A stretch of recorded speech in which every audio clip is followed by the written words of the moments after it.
Pending हैं और कईयों ने तो अपने केसेस को क्लियर भी करा लिया। अडानी के खिलाफ सीबीआई क्यों नहीं होती? जो बैंकों को लूटा है, मेहुल चोकसी, मेहुल भाई, मोदी जी के मेहुल भाई, वो लूट करके भाग गए और मल्ल्या लूट के भाग गया। वो तमाम सारे लुटेरे हैं जो लगभग 25 लाख करोड़ 9 साल में बैंक को लूटा है।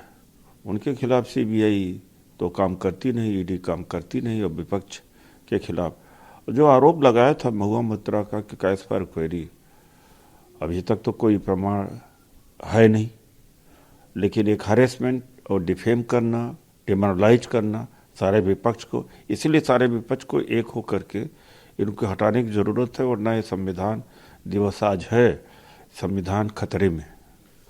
सर, बीआरएस लीडर हैं वो पप्पू हैं और राहुल गांधी जहां से आते हैं ये वही निज़ामाबाद है।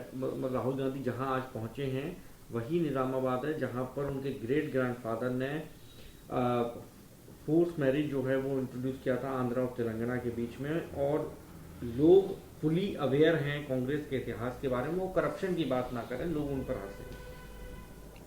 ये तो लगता है कि एक मूर्ख आदमी राजनीति में आ गया है। उसका क्या मतलब है आज के चुनाव से?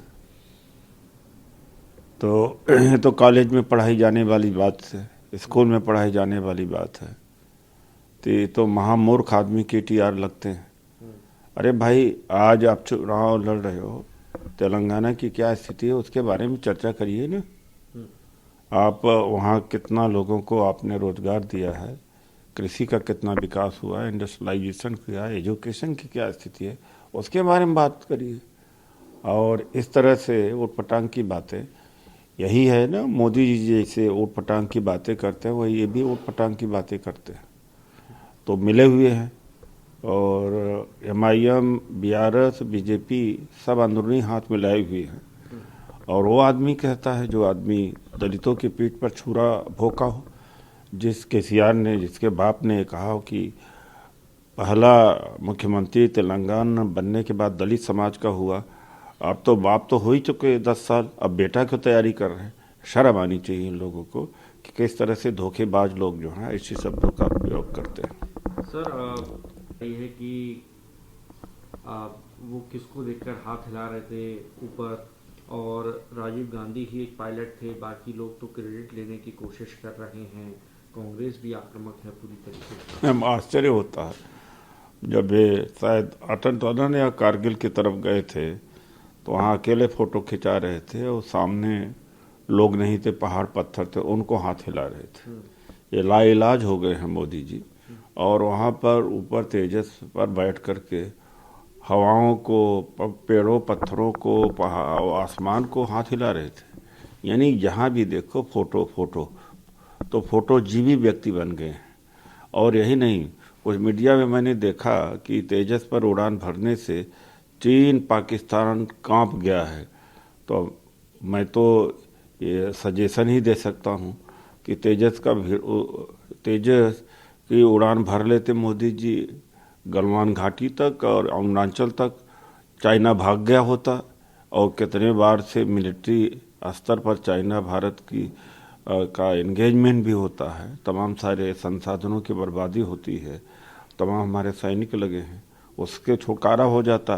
तो तेजस घुमा देना चाहिए था मोदी जी को उधर। सर, लोग जीत रहे हैं खासतौर पर कांग्रेस, लेकिन सच्चाई ये है कि चाहे राजस्थान हो, मध्य प्रदेश हो, बीजेपी सरकार बनाने जा रही है। खैर वो 3 दिसंबर को साफ हो जाएगा। अब इस पर कोई विवाद की बात नहीं है। वो कुछ कहें, हम कुछ कहें, लेकिन जो फैक्ट्स हैं सामने आ जाएंगे।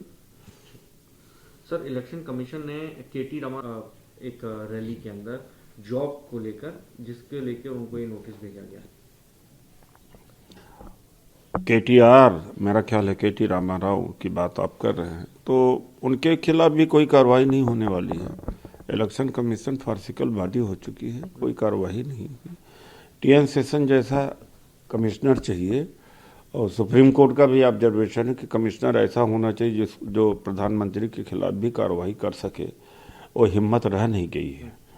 तो आयोग का कोई महत्व तो नहीं रह गया। आयोग बीजेपी का एक यूनिट के रूप में काम कर रहा है, दुर्भाग्य है, और देश की जनता को संज्ञान करना चाहिए। ये जो सारी संस्थाएं कमज़ोर हो रही हैं, आज संविधान दिवस है, तो या तो कमज़ोर हो रही है या तो दुरुपयोग किया जा रहा है।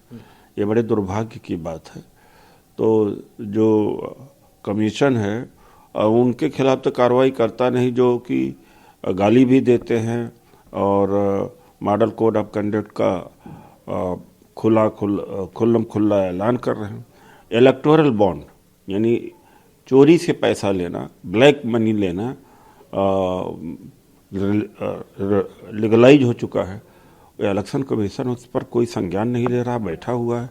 कैसा इलेक्शन कमीशन है? और लगभग 80% देश का चंदा केवल बीजेपी को मिल रहा है, बाकी में हजारों पार्टियां शामिल हैं। सर, नीतीश कुमार ने कल इन को नहीं सुना। जब हमने करा दिया तो सरकार कह रही है कि सिर्फ हम ही करा सकते हैं। हमने तो पार्टियों के साथ मिलकर किया है और हमने सर्वे कराया है। देखिए, ऐसा है कि ये तो इतने दो मुँहे हैं आरएसएस बीजेपी के लोग। वहाँ तो बीजेपी का नेता कहते हैं बिहार में कि हम तो सर्वे के पक्ष में, और मोदी जी उसका विरोध करते हैं। और मोदी जी कहते हैं कि जाति तो कुछ है ही नहीं, और अपने को पिछड़ा जाति बता करके वोट तो ले लिया। जब पिछड़ों को अधिकार देने की बात आई, सम्मान देने की बात आई, भागीदारी शासन और प्रशासन में, तब तो मोदी जी कहते हैं पिछड़ा कुछ होता ही नहीं, केवल एक जाति होती है, एक गरीब जाति, एक अमीर जाति है। तो इस तरह का इन्होंने जो ढोंग रचा या विश्वासघात पिछड़ों का किया, उसको बहुत अच्छा सबक बिहार की सरकार ने सिखाया है, दिया है। और नीतीश कुमार जी को धन्यवाद देता हूँ कि यह जाकर के भारत को बहुत मजबूत करेगा भविष्य में। ये जो शुरुआत हुई है, ये दुरुस्त शुरुआत हुई है। एक आखिरी सवाल लूँगा सर। प्रहलाद जोशी ने हैं, साथ ही उन्होंने इस बात को भी कहा कि कांग्रेस पार्टी के अंदर बहुत सारी जो है साइकोफेंसी है, चाहे खड़गे से लेकर, और हर कोई इसमें इन्वॉल्व है।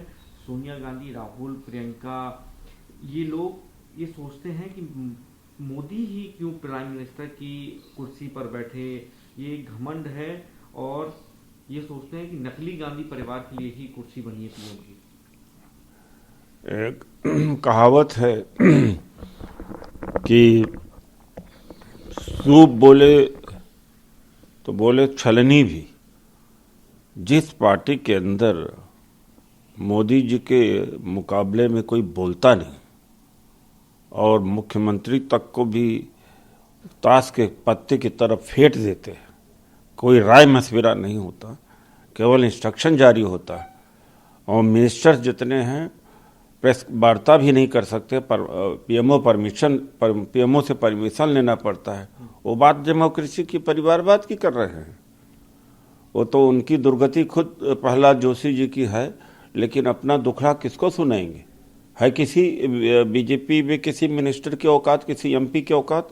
या एमपीओं का तो आज के हालत में इतना हो गया कि कलर जैसे हो गए हैं, और इनका तो रिजर्वेशन इसलिए तक नहीं स्वीकार करते अधिकारी लोग, और सारा पावर सेंट्रलाइज हो गया है।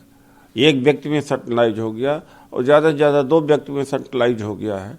बाकी पार्टी बिल्कुल डेड हो गई है। और अंदर कितना कुढ़न है, कितना अंदर घुटन है बीजेपी आरएसएस में, वो तो प्राइवेटली या व्यक्तिगत तौर से मिलकर के ही जाना जा सकता है।